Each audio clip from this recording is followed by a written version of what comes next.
কত কথা ছিল বলিবার বলা হলো না, বুকে পাষাণ সম রহিল তারই বেদনা। নজরুল গীতি। আমি বেদনা পুষতে চাই না, কারণ অনেক কথা বলতে চাই, আশা করি সময় দিবেন। মাননীয় উপস্থাপক না বলে মাননীয় স্পিকার বললাম, সংসদের দিকে যাই। দেখুন, সেটা হচ্ছে কি, আমার সহ-আলোচক শিবির ভাই বলেছেন যে সরকারি দলও নাকি দেখে দেখে পড়তেছে, দেখে দেখে বলতেছে। এখানে ওনার জানা উচিত সেটা হচ্ছে কি, বাজেট পেশ এবং বিল উত্থাপনের ক্ষেত্রে দেখে পড়ার নিয়ম আছে, বাকিগুলোর ক্ষেত্রে পরে বলেন। দেখে দেখে পড়তে পারতেছে না, এই ধরনের ঘটনা ঘটছে। পরে বলেন, হ্যাঁ পরে বলেন। দেখে দেখে বলাটাকে অসুবিধা মনে করি। ওকে, হ্যাঁ অসুবিধা আছে। দেখে দেখে এখানে নর্স ভঙ্গ করার কারণেই মাননীয় স্পিকার তিনি তিনবার করে, একজনকে তিনবার চারবার করে উনি এটা বুঝিয়ে দিয়েছেন। এটা কোনো বিষয় না, মাননীয় প্রধানমন্ত্রীও তো দেখে পড়েছেন। এটা না, এটা বিল উত্থাপনের ক্ষেত্রে। ওকে ফাইন, বক্তব্য, উদ্বোধনী বক্তব্য দেখে ওকে, আমাকে একটু সময় দেন প্লিজ, আমাকে একটু সময় দেন। আমি কারোকে আমি ইন্টারাপ্ট করিনি। Okay fine. আরেকটা কথা হচ্ছে কি, আমার শিবির ভাই আমার একটা কথা বলতে উনি বুঝতে ভুল করছেন, যে সেটা হচ্ছে আমি কখনো বলি না যে সংবিধান সংস্কার বা সংবিধান সংশোধন করা যাবে না। আমি বলেছি যে সংবিধান যখন আপনি রাখবেন তখন সংবিধানটা সুপ্রিম ল, ওর সাথে বাকি যা আনবেন সব হচ্ছে সাপ্লিমেন্টারি বা কমপ্লিমেন্টারি। সুতরাং গণভোট আপনাকে এটা কোনো আইন না, এটা একটা নৈতিক রাইটস আপনাকে দেয়। এবং আপনি কখনো জুলাই সনদকে মেনে আপনি কখনো একটা পার্লামেন্টকে বাইন্ড করতে পারেন। আমার কথা হচ্ছে সেটা, আমি জুলাই সনদের ত্রুটিটা ধরলাম, কারণ জুলাই সনদটা আপনি কতদিনে বাস্তবায়ন করবেন, কতদিন এটা রাখবেন, এখন এটার কোনো কোনো ক্লজ এটার মধ্যে নাই, এটা আমি তুলে ধরলাম। আর সেকেন্ড কথা হচ্ছে, উনি আরেকটা কথা বললেন যে বিএনপির 1 নম্বর তার যে 31 দফা, তার মধ্যে 1 নম্বর ছিল সংবিধান সংস্কার। এবার আসে আলাপে সংবিধান, যখন বিএনপি যে সংবিধান তার যে 31 দফা বা 27 দফা দেয়, এর আগে যখন বেগম খালেদা জিয়া ভিশন 2030 দেয়, আপনার মনে রাখা উচিত, হাসিনা যখন তত্ত্বাবধায়ক সরকার ব্যবস্থা বাতিল করে দিল, গণভোট ব্যবস্থা বাতিল করে দিল, তখন বিএনপি বলছে বিএনপি ক্ষমতায় আসলে এগুলোকে ফিরে আনবে, এই কারণে সংবিধান সংস্কার করবে। কিন্তু আমরা দেখলাম যখন হাসিনার পতন হলো, তারপর থেকে 55 সংশোধনী আংশিক বাতিল হয়ে যায়, যার কারণে গণভোট ফিরে আসে, তত্ত্বাবধায়ক সরকার ব্যবস্থা ফিরে আসে। তাহলে এগুলো দরকার পড়ে না, টেকনিক্যাল আলাপ।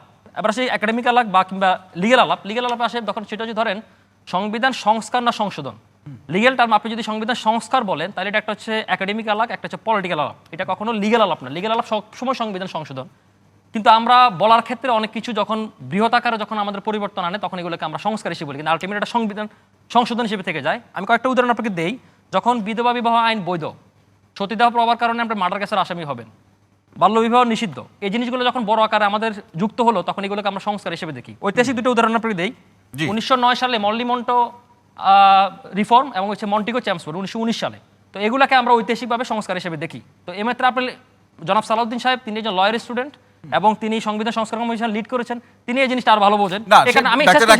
এখানে আমার প্রশ্ন করতে হবে, বিরোধী দলের পক্ষ থেকে, জামাত বা এনসিপির পক্ষ থেকে যখন নানা ধরনের পয়েন্ট অফ অর্ডার অথবা সংসদে প্রশ্নগুলো রাখা হয়, সেটি অনেক জায়গাতে আমরা দেখছি যে আলোচনা পর্যালোচনা ছাড়াই সরকারি দলের পক্ষ থেকে সমালোচনা করা হয়। এটা কেন?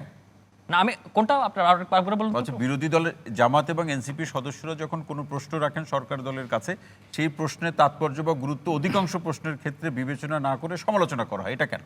এটা আমার ক্ষেত্রে খুব বেশি চোখে পড়ে না। যদি করে থাকে এটা সরকার দলীয় লোকজন, তারা হয়তো ভালো ব্যাখ্যা দিতে পারে। বাট আমি এই আলাপগুলো যেহেতু আপনি সংসদ অধিবেশন দেখেন, ডেফিনেটলি দেখি, আমি সবার দেখি, সংসদ অধিবেশন দেখি। আমি ফরেন সার্ভিস একাডেমি যতগুলো মিটিং হয়েছে, এগুলো লাইভ চলেছে, আমি প্রত্যেকটা অবজার্ভ করেছি, দেখেছি, আমি এটা নিয়ে আর্টিকেলও লিখেছি। আমাকে একটু বলতে দেন। বলুন। হ্যাঁ, তারপর হচ্ছে ধরেন এক্ষেত্রে আমরা বলি যে সংবিধানের যে সংবিধান সংশোধন, এটা একেবারে লিগ্যাল টার্ম। লিগ্যালি গেলে আপনার ওইভাবে যেতে হবে। আর সংস্কারটা আমরা বলার জন্য বলতে পারি, একাডেমিক আলাপ, পলিটিক্যাল আলাপ গেল এটা। আরেকটা কথা হচ্ছে কি, উনি অনেক কথা আনলেন সেখানে আরেকটা হচ্ছে কি, আমরা মবের সংস্কৃতির কথা বলছিলাম।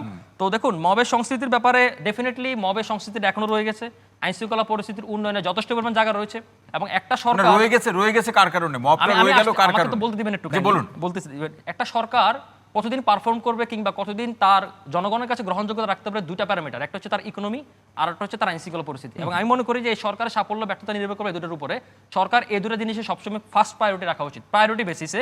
আমি একটা কথা বলি, আমাদের অনেকগুলো মব হয়েছে, তার মধ্যে 4টা মবকে আমরা দৃষ্টান্তমূলক স্থাপন করতে চাই, যেটা সবচেয়ে বেশি আলোচিত ছিল। একটা হচ্ছে কবর থেকে লাশ পুড়িয়ে ফেলা, একটা ময়মনসিংহে দীপুচন্দ্র রাসের লাশ, থার্ড হচ্ছে প্রথম আলো daily star Chhayanaut Udichi Indian উপ হাই কমিশনার অ্যাটাক করা, 4 নম্বর হচ্ছে সর্বশেষ কুষ্টিয়া, যেটা সম্ভবত এই সরকারের আমলে হয়েছে। আমি পূর্ববর্তী 3টা একটু আলোকপাত করি। সেখানে হচ্ছে ধরেন রাজবাড়িতে কবর থেকে লাশ তুলে ফেলা, সেখানে ইমান আকিদা রক্ষা কমিটি নামে, তৌহিদি জনতা ইমান আকিদা রক্ষা নামে তারা সামনে ফ্রন্টলাইনে ছিল, এবং সেখানে জেলা জামাতের আমির নুরুল ইসলামের সংশ্লিষ্টতা পাওয়া গেছে। দীপুচন্দ্র দাসের ক্ষেত্রেও এখানে জামাতের অনেক সংশ্লিষ্ট পাওয়া গেছে। প্রথম আলো ডেইলি স্টারের ক্ষেত্রে আমি তথ্যপত্রের বিপরীতে বলতেছি। এখন তখন তৌহিদি জনতাকে আপনাকে যখন ফ্রন্ট লাইনে রাখা হয়, এটা একটা প্রক্সি গ্রুপের খেলা আছে। প্রক্সি গ্রুপের খেলাটা হচ্ছে কি, যখন তৌহিদি জনতা আপনি বলবেন তখন একটা ধর্মের দোহাই দেওয়া হয় যে তৌহিদি জনতা বলে আপনি ধর্মকে অ্যাটাক জি, করতেছেন। এই কারণে জি।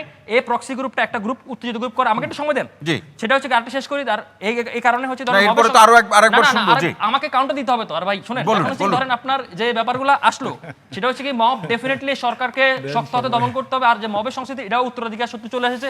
আমরা মাজার যে 100 মাজার ভাঙা, এটাকে আমি বলি যে প্যাট্রোনাইজ মাজার ভাঙা হয়েছে। কারণ 8-10টা আপনি ইনসিডেন্ট হতে পারে, 100টা কখনো ইনসিডেন্ট হতে পারে না। সরকার এটাকে প্যাট্রোনাইজ করেছিল বিগত সরকার, এবং এটার রেশ এখন রয়ে গেছে। আইন শৃঙ্খলা পরিস্থিতির জন্য আমি মাননীয় স্বরাষ্ট্রমন্ত্রী জনাব সালাউদ্দিন আহমেদকে আমি আবারও বিনীতভাবে আহ্বান জানাই, আপনি আপনার এই মন্ত্রণালয়ের দিকে ভালো করে নজরপাত করুন। কারণ আমাদের এই যে উনি ডেটাগুলো দিলেন, ডেটাগুলো অ্যাবসলিউটলি রাইট।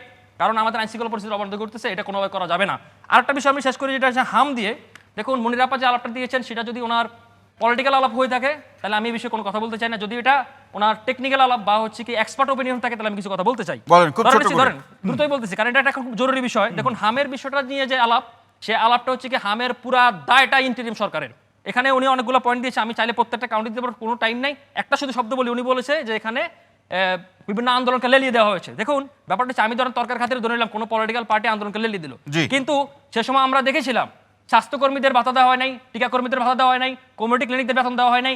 ইভেন আমাদের যে মেডিকেল কলেজগুলোর সাথে শিশু বিকাশ কেন্দ্র অটিজম, যেটা আমাদের একটা আমি বলি শেষ করি, যেটা আমাদের একটা রেগুলার প্র্যাকটিসে ছিল, সেই রেগুলার প্র্যাকটিসে এটা জাস্ট সাইমা ওয়াজদ পুতুলের হ্যান্ডওভার করার কারণে বন্ধ করে দিয়েছে। ডাক্তার রাকিবুল হাসান, অসংখ্য ধন্যবাদ। শুনেন, কোন পলিটিক্যাল পার্টি তো বলে দেন না যে আপনি বেতন দেন নাই। ইভেন শুধু তাই না, আমাদের শুনেন, আমাদের যে কোল্ড চেইনের সেই আন্দোলনগুলো এখন নাই কেন? এখন করেন কোন আন্দোলনগুলো?